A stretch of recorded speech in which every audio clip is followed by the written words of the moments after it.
The air was thick with dust. The shop was crammed with forgotten treasures. Alice coughed, waving a hand in front of her face. She wandered through the maze of old furniture. She stopped. A dollhouse stood on a shelf, shrouded in cobwebs. Alice peered through the grime-covered window. Tiny furniture filled the dollhouse. There was a miniature kitchen, a dining room, and even a grand staircase. A chill ran down her spine. The dollhouse seemed to pulse with a strange energy. Alice couldn't resist its pull. The shopkeeper watched Alice with calculating eyes. He rubbed his hands together, a sly smile on his face. "A fine choice," he rasped, his voice like sandpaper. "But be warned, it's said to be—" He paused, letting the silence hang heavy. "Unlucky?" Alice laughed nervously. She dismissed his words as superstitious nonsense. She paid for the dollhouse and took it home. That night she placed the dollhouse on a table in her living room. She spent hours cleaning and polishing it. As she worked, she couldn't shake the feeling of being watched. Alice woke with a start. A soft giggle echoed through her dream. She sat up in bed, her heart pounding. Moonlight streamed through her window. It illuminated the dollhouse, casting long, eerie shadows across the room. Alice rubbed her eyes. She gasped. A figure stood in the dollhouse window. It was a doll, but not like the others. It looked exactly like Alice. It wore a miniature version of her nightgown. It stared at her with an unsettling grin. Alice blinked, but the doll remained. Alice tried to rationalize what she had seen. She replayed the events in her mind, trying to find a logical explanation. The room had been empty, and she was sure she was alone. Yet, the flicker of movement in the corner of her eye was undeniable. She told herself it was just a trick of the light. Maybe the shadows from the trees outside had played a part, or perhaps it was just her imagination running wild. But the more she thought about it, the less convinced she became. But deep down, a seed of doubt had been planted. It gnawed at her, making her question everything she thought she knew.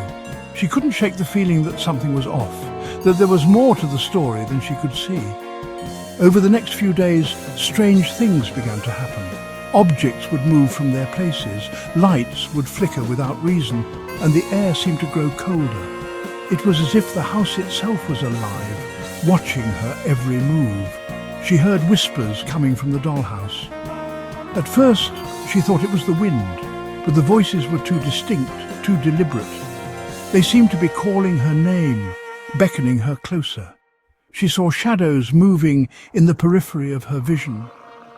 They darted just out of sight, never fully revealing themselves. It was maddening, like a game of cat and mouse where she was always one step behind. She felt a constant, unnerving presence. It was as if someone or something was always watching her, lurking just beyond the edge of her awareness. The feeling was so intense that she found herself looking over her shoulder constantly. One evening, Alice was reading a book when she heard a crash. The sound was so sudden and loud that it made her jump, her heart racing in her chest. She dropped the book and looked around, trying to pinpoint the source of the noise. She jumped up and rushed to the source of the noise. Her mind raced with possibilities, each one more terrifying than the last. She moved quickly, her footsteps echoing in the silent house. The dollhouse lay on the floor, its contents scattered. Alice frowned. She hadn't touched it. The tiny furniture and dolls were strewn about as if someone had thrown them in a fit of rage.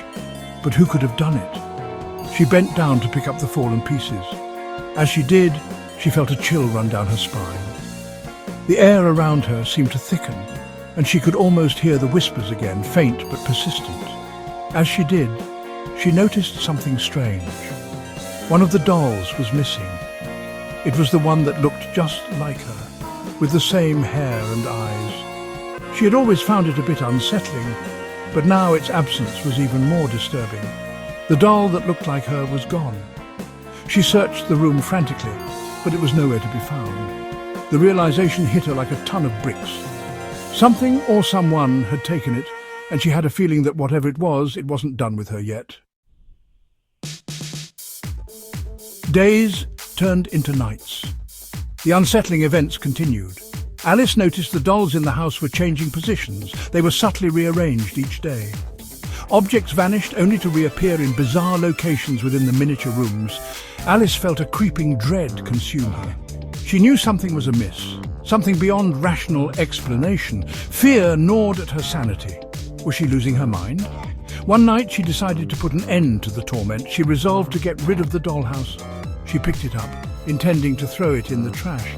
But as she reached the door, the lights flickered and died. The room plunged into darkness.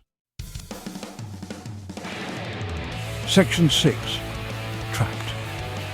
Alice fumbled for the light switch but found nothing but air. Panic swelled in her chest. She was trapped in darkness, alone with the eerie glow of the dollhouse.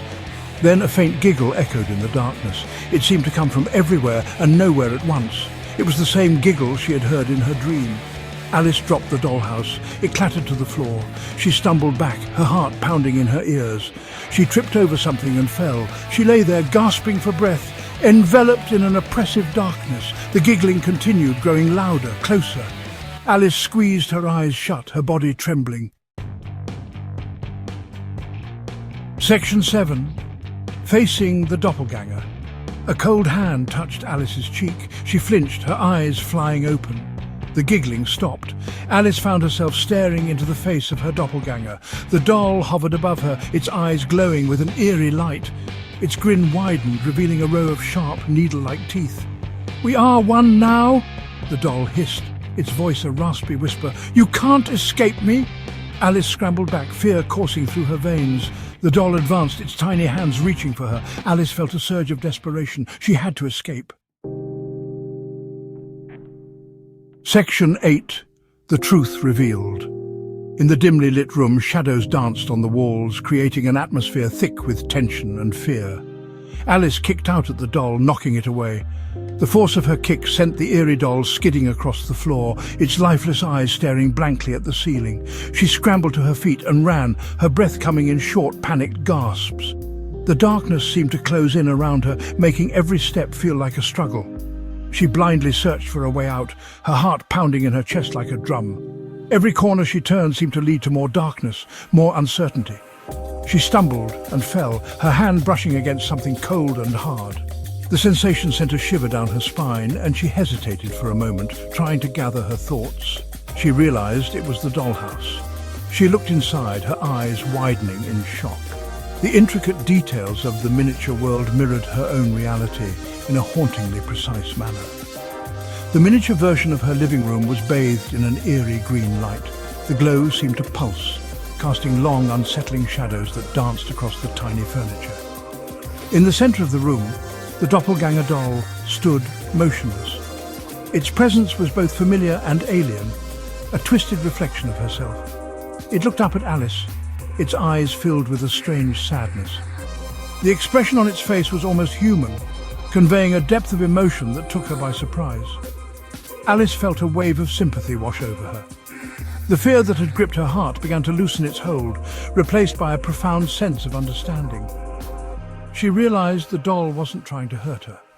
It was a messenger, a silent witness to the events that had unfolded. It was trying to communicate.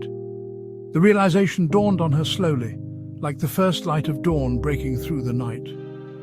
The doll had a story to tell, and Alice was ready to listen. Section 9. A Chilling Realisation. As Alice stared into the dollhouse, memories flooded her mind. Memories that weren't hers. She felt an eerie connection, as if the dollhouse was a portal to another time, another life. The intricate details of the miniature furniture, the tiny portraits on the walls, all seemed to whisper secrets of a past long forgotten. She saw a young girl, her face mirroring Alice's. The resemblance was uncanny, almost as if she was looking at a younger version of herself. The girl's eyes held a mixture of innocence and sorrow, a haunting combination that sent chills down Alice's spine. The girl was playing with the dollhouse, her laughter echoing through the room. It was a sound so pure yet tinged with an underlying sadness. Alice could almost hear the girl's voice, feel her joy, and then the sudden shift. A tragic accident, the girl falling, hitting her head, dying. The scene played out in Alice's mind like a nightmare she couldn't wake up from. She felt the impact, the pain, the abrupt end of a young life. It was as if she was living the girl's final moments. Alice gasped, the truth dawning on her. She wasn't going crazy. The memories, the emotions, they were real.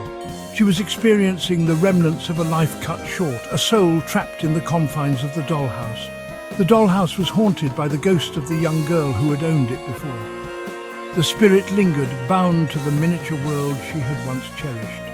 Each piece of furniture, each tiny object, held a fragment of her essence. The girl had created the doppelganger doll in her image, a piece of her soul imbued in the toy. The doll was more than just a plaything. It was a vessel, a conduit for the girl's spirit. Alice could feel the weight of the doll's gaze, its eyes following her every move. Alice was experiencing the echo of the girl's final moments, her terror, her despair. The emotions were overwhelming, a torrent of fear and sadness that threatened to consume her. She felt the girl's desperation, her longing for release. Alice reached into the dollhouse and picked up the doppelganger. The doll felt cold, almost lifeless, yet there was a strange warmth emanating from it. It was as if the girl's spirit was reaching out, seeking comfort. She held it close, a strange sense of peace settling over her. The fear and despair began to fade, replaced by a calm understanding. She could feel the girl's gratitude, her relief at finally being acknowledged. "It's okay," she whispered to the doll, her voice filled with compassion. "You're safe now."